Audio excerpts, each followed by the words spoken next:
The word rock is familiar to all of us, right? I mean, you can describe it as a natural formed mineral that is really, really hard, like a stone. Then there's that very popular form of music played usually by guys with long hair. Oh, and don't forget that bald dude who says, "Can you smell?" You know, big muscle guy. Oh, and then lastly, when you want to describe something which is very cool, awesome, or, well, just like we say in Cape Town, dadelik. So if you're going to put that name on your car, you've got to be absolutely confident that that car is, well, gonna rock. This is the T-Roc. A car, as per Volkswagen, makes you stand out in a crowd, and if its looks and name is anything to go by, then it rocks. But as my wife always says, looks ain't always everything. I'm not exactly sure what she means by that though. Our test model is the 2-liter R-Line version of Volkswagen's newest addition to its SUV range. It joins the already popular Touareg, Tiguan and T-Cross. The T-Roc fits in between the T-Cross and Tiguan range, with it being 80mm longer than the T-Cross and 162mm shorter than the Tiguan. There are two style packages available: the design, which gives you an option of a 1.4 and a 2-liter turbocharged engine, and then this R-Line version with the same 2-liter power plant. Both of the 2 liters have VW's 4-motion drive system, and the 1.4 has front-wheel drive only. Let's talk looks.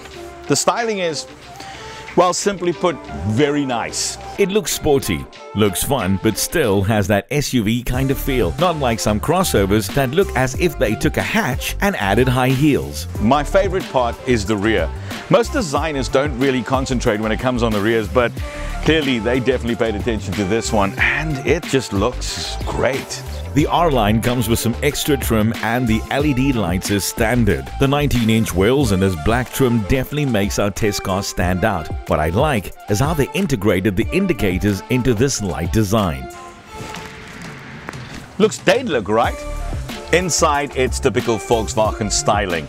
Simple, practical, not overstated, easy to use.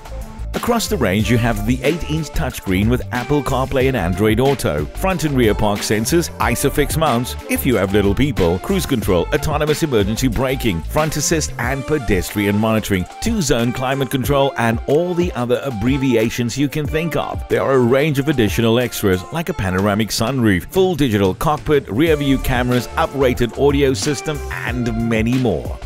But as always, they come at extra cost, which means you got to be very, very careful when you tick those boxes. But to be honest with you, tick the boxes.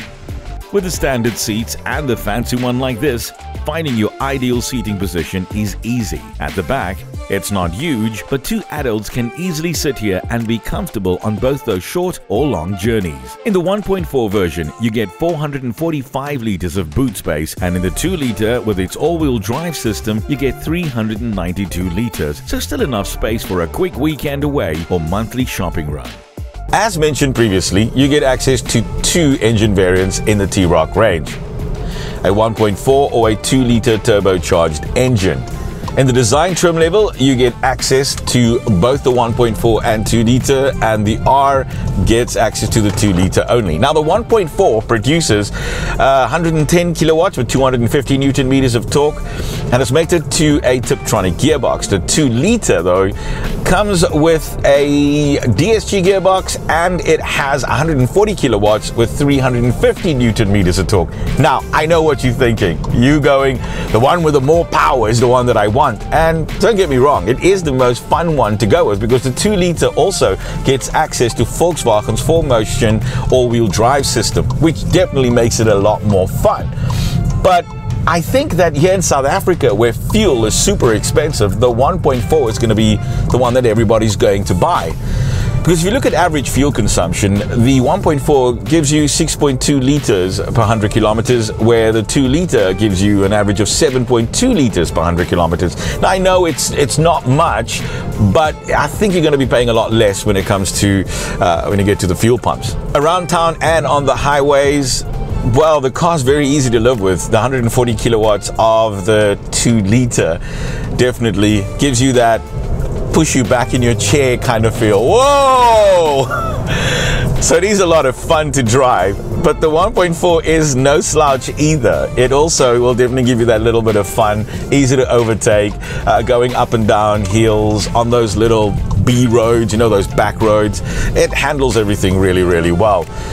The only thing that is a little bit different that you'll feel in the 2s and the R line, you get 19-inch wheels. So with the 19s, the ride is a little bit more firmer, a little bit more stiffer. You can chuck it in a corner a lot better than what the other one is. And it does make a little bit more road noise, but it is not something that is going to put you off. It is overall a winning formula that Volkswagen's been working on for quite a long time. So I definitely think they've gotten it right in this car as well.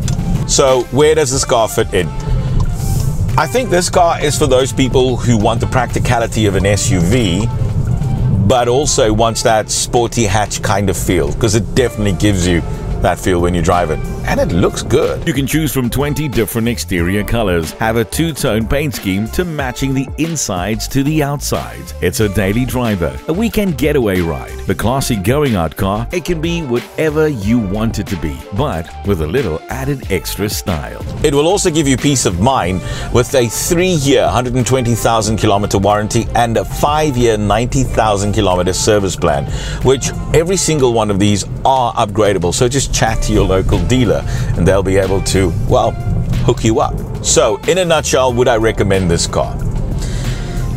Look, honestly, there is a lot more cheaper crossovers and SUVs on the market, and they probably offer longer warranty periods. But what you need to think about is would those cars stir the same emotions for you when you get behind the wheel, or when you look at it when it's parked in your driveway? And ultimately, if you can afford it, then yeah, definitely, you should go and get it. Because at the end of the day, all that really matters is if you think this car rocks. And in my personal opinion, it does.